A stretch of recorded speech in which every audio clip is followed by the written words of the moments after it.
অনেক পুরুষটা আছে বউয়ের ছবি ফেসবুকে দিয়ে বলে আপনাদের ভাবি কেমন হলো বললেন। অনেক পুরুষ এই কাম করে না?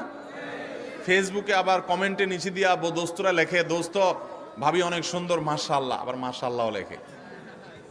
এরপরে আবার দোস্ত আবার রিপ্লাইতে দেয় কি, ধন্যবাদ দোস্ত।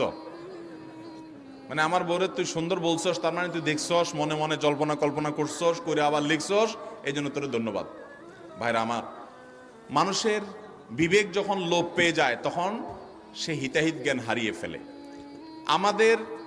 আমাদের মা, আমাদের বোন, আমাদের মেয়ে, আমাদের স্ত্রী, তাদেরকে নিয়ে আমরা যখন খোলামেলা পোশাকে যাব, কোনো বিয়েতে আপনি যখন যাবেন, কোনো মার্কেটে যাবেন, একেবারে চাকচিক্যপূর্ণ পোশাক, একদম খোলামেলা অশ্লীল, তো জগতে বা রাস্তায় যত পুরুষরা তাদেরকে দেখবে, এই সৌন্দর্য দেখার পর পুরুষদের মনে মনে তাকে নিয়ে বাজে চিন্তা, জল্পনা কল্পনা, মনে মনে জেনা, এটা হবে কি হবে না?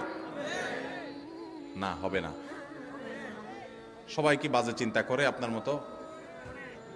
পবিত্র চিন্তা করতে পারে না?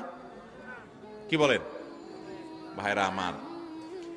যারা নিজেদের বউকে নিয়ে এটা নিয়ে সন্দেহে আছেন, আমি তাদেরকে বলতেছি, আমাকে উত্তর দেওয়া লাগবে না। আপনার নিজেকে প্রশ্ন করেন, নিজের বিবেককে প্রশ্ন করেন, আপনি এরকম মহিলা রাস্তাঘাটে দেখলে আপনার কি হাল হয়? আপনি যা যা চিন্তা করেন, আপনার বউ, আপনার মা বোনকে নিয়ে এভাবে আপনি বের হলে অন্যরাও সে চিন্তাই করে। আল্লাহ আমাদের বিবেকটাকে খোলার তৌফিক দান করুন। আমি মিডল ইস্টে, বিশেষ করে সৌদি আরবে অনেক মানুষ দেখছি, দিনদারির নামগন্ধ না, টাকা নিচে সে জুব্বা পরে, হারাম কাজ করে, বিড়ি খায়, সিগারেট খায়, 2 নম্বরই করে, মানে মুসলমান হিসেবে কোনো ভালো মুসলমান না।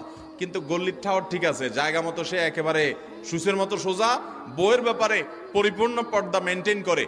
কোনো রাষ্ট্রীয় নির্দেশের কারণে না, বেশিরভাগ পুরুষরা এটা করে এই জন্য, কারণ সে জানে তো সে নিজে অন্যের মেয়েকে খোলামেলা দেখলে কি জল্পনা কল্পনা তার মনে আসে সে জানে, অতএব তার স্ত্রীকে নিয়ে গেলে অন্যরা কি জল্পনা করবে সে জানে, এই জন্য তার আত্মসম্মান বোধের জায়গা থেকে সেটা করে। মুসলমান নারী, তার ভিতরে আত্মসম্মান বোধ থাকবে যে আমাকে নিয়ে মানুষ বাজে চিন্তা করবে, জল্পনা কল্পনা করবে, নোংরা চিন্তা করবে, এটা কোনো নারী করতে দিতে পারে।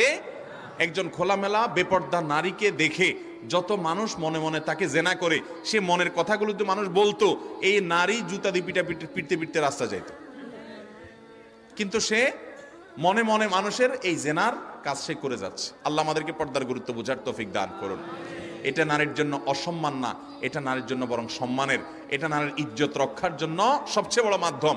আমাদের সেকুলার, অতি সেকুলার, উগ্র নাস্তিক বন্ধুরা বলে যে হুজুরদের মনটাই খারাপ, এই বেটারা বলে মহিলা দেখতে বলে তাদের বলে অবস্থা খারাপ হয়, এই বেটাদের চরিত্রই খারাপ। অর্থাৎ আমাদের এই ভাইরা যারা এই সমালোচনা করতেছেন, আমাদের এই ভাইগুলোর দ্বারা মনে হচ্ছে যে ওনাদের মনের ভিতরে কোনো এই সমস্ত বাজে চিন্তা আসে না, ওনাদের মনটা একদম ফেরেশতার মতো পবিত্র।